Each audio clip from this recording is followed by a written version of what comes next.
Hey guys, Dr. Berg here. In this video, we're going to talk about why estrogen dominance after menopause. This is one of those burning questions that people have. I mean, think about it. The ovaries go into retirement. They stop working after age 52. So that would mean that your estrogen should go down, right? Why do a lot of women have estrogen dominance and are at risk for cancer and have all sorts of issues after menopause? Let's show you why. First, let's cover the symptoms of estrogen dominance. Anxiety, irritability, agitation, breast tenderness, weepy, depression, craving for chocolate, joint pain, acne, cystic acne, weight in the hips, the thighs, and the lower pooch in the stomach, low libido, fibroids, cancer, endometriosis. It takes estrogen to make cancer grow in the breast and the uterus, okay?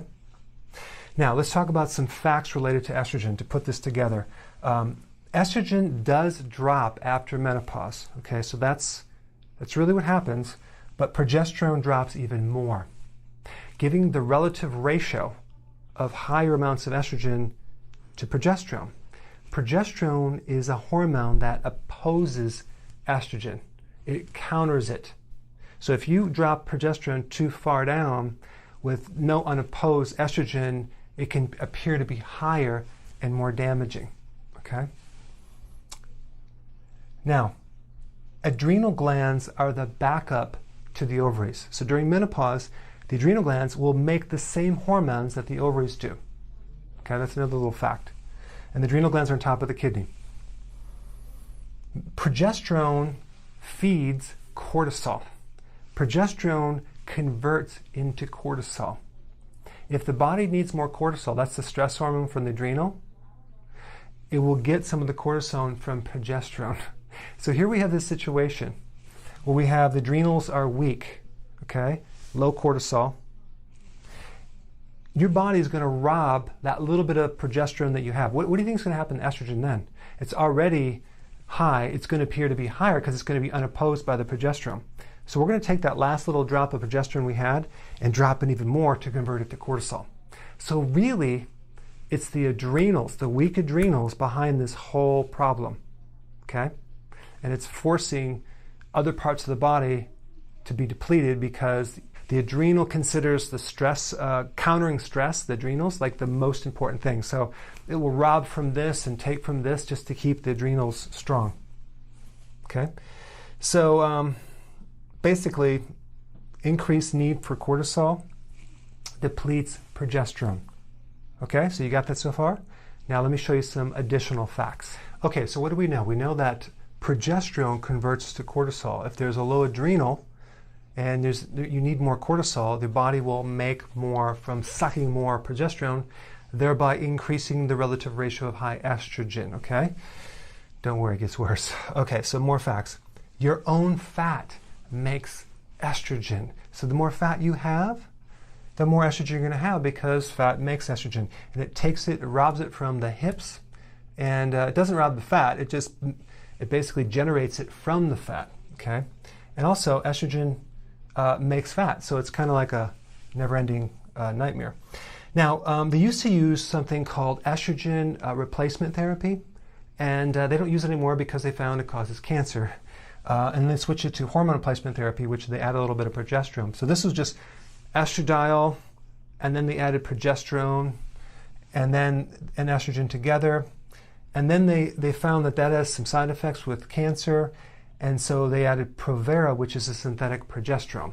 Okay, so then some women take that, and then they decided to use Prempro, which is estrogen and synthetic progesterone together. But the problem, this is all synthetic, and that's what a lot of women do for hot flashes, vaginal dryness, night sweats. But they have to realize that there's some other natural things that you can do, and I'm going to put a link down below if you have low estrogen, because that's a whole other thing that we want to talk about later. We're talking about estrogen dominance.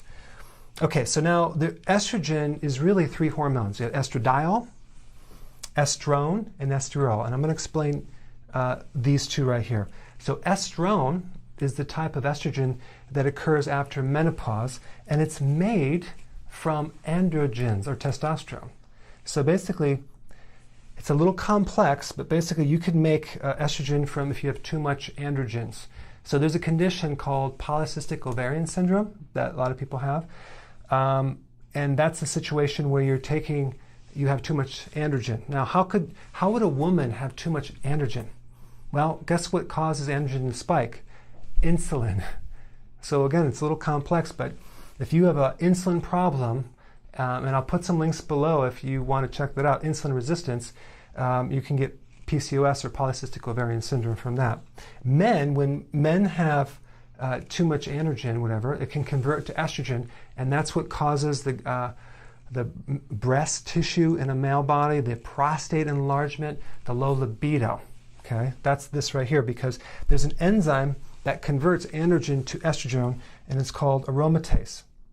And aromatase basically is always seen in people with breast cancer or even prostate cancer. It's higher. And that's because the source of that cancer is fed by estrogen made from this darn enzyme here, and it's converting the androgen to more estrogen. So you can see there's a lot of different places that estrogen is being produced, not just from the ovary, but from progesterone, from the environment, from synthetic medication, from your own androgen that's being converted. So estrone can cause erectile dysfunction, a lot of problems in men. Like men have prostate issues, right? What happens is that their estrogen increases as they get older and the testosterone goes down. So this whole idea that what's causing the prostate is high levels of DHT, which is a powerful form of testosterone, is not true, because they use DHT to fix prostate enlargement. It's really the estrogen that's messing up enlarging the prostate. So estrone is a known carcinogen. It causes cancer, and it converts to estradiol. Okay. All right. So now estriol. What's that? Estriol is the third type of estrogen, and that's like a waste product of estradiol.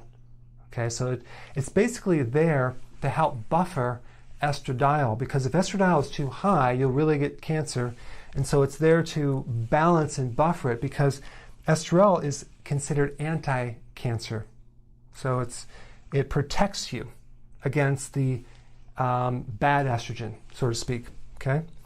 And then we have the hormones and animal products that you eat. If you don't eat organic or hormone-free, then you're getting those estrogens. Same thing with dairy. Xenoestrogens, that would be like in the environment, you have pesticides, insecticides, herbicides, all that stuff mimics estrogen. Okay. And I just want to make a note. I do not believe that it's the estrogen that your body makes that causes the cancer. I believe it's from other sources. So I don't think it's that your body's just making too much. There's something environmentally that's increasing, and that's really what's causing the cancer. That's just my opinion, by the way. The last thing I want to talk about is GMO, genetically modified foods. Right now, the big ones are soy, corn, and beets. Okay, all the beet sugar in the U.S. is basically genetically modified, and the soy and the corn. Try to buy food that doesn't have that in there. And plus, guess what they feed the animals? Corn and soy. So you're getting a lot of GMO, okay? Now, this is something that's not labeled in the grocery stores, and the problem is that when they make something GMO, it's modified in a way that it resists an herbicide, okay? A weed killer. So the farmers can basically spray more weed killer on the soy and corn and not kill the soy or corn, just kill everything else, okay? Has a lot of consequences. The problem is the chemical name is glyphosate. Glyphosate is fat soluble. It's not water soluble, so it gets stored in your body. Right now, there's certain studies, I'll put the links below, that indicate that GMO, the residue, can affect your endocrine system parts per trillion. Parts per trillion. If you took, let me just give you the magnitude on that. Let's just say you had 600 train trucks, okay, hooked together, filled with a liquid of water. And I took one drop of this glyphosate and I diluted it into 600 train trucks. That's the dilution that you would need to affect your own endocrine system. So it's very, very small amounts, and it's affecting everyone on a massive scale. The long-term studies are not done, and I think that's the most obvious thing that's creating a lot of estrogen, because not only is this very estrogenic, but the soy is also estrogenic. The chemicals in Roundup that are not even glyphosate are estrogenic and create a lot of problems. So that's a whole other video, but I'm just kind of showing you that there's a lot of things messing up and raising your level of estrogen. So now, the good news, let's show you what to do about it. Okay, we're to the solution. Hang in there, I know it's a long video. We want to go organic vegetable. We want to do hormone-free meats. And there's a thing called aromatase inhibitors. Now, they use this synthetically for cancer, okay, but we want to use the natural things, okay? So you have cruciferous vegetables. I personally use a concentrate because it's in a pill form and it has all the cruciferous, it's organic. The other thing is iodine. Iodine helps lower estrogen. I get it in sea kelp, okay? DIM is a concentrated cruciferous phytochemical, and you can get this from the health food store. Nettle root is a very powerful aromatase inhibitor as well. I like the herb nettle root. It's it's good for prostate issues. It's good to lower estrogen. It's good as an anti-inflammatory. Now, all those symptoms that I showed you about estrogen dominance, some of them have joint pain and anxiety. Those are mainly not necessarily from estrogen. It's from the imbalance of estrogen straining the adrenal, okay? It's really an adrenal symptom. Just a side note. Chase tree, black cohosh, is a good thing to take for this condition. Now, if it's really, really bad and you've tried everything, nothing's working, then at that point I would get progesterone cream. Okay, but that's pretty powerful. You might need not go that route right off the bat.